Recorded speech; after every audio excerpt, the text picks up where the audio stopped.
Hello and welcome to this new video on how to buy BNB on MetaMask. So if you are new here, subscribe and press the notification bell icon so you don't miss any upcoming further videos. Now let's get started. So firstly, you need to set up the BNB network, and in order to do that, you just have to look on the top left hand side of the screen. There will be drop down menu, so you just have to click on that and a pop-up box will appear in the middle of the screen. You just have to look on the bottom of the pop-up box. There will be add network button, so you just have to click on that and add network section will appear right in front of you.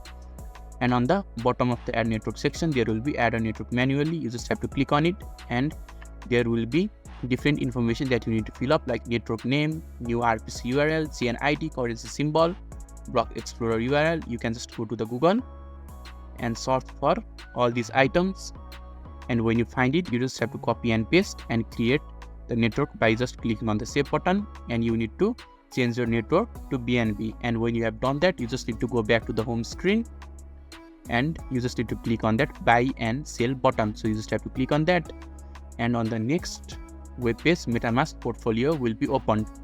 And in this section, you just have to set up your location or the location where you currently live in, the country and the city, and you just need to select the payment method. And when you have selected the payment method and set up the payment method, you will be able to buy BNB in MetaMask without any problem. So if this video is helpful to you, don't forget to leave a like button. Thank you.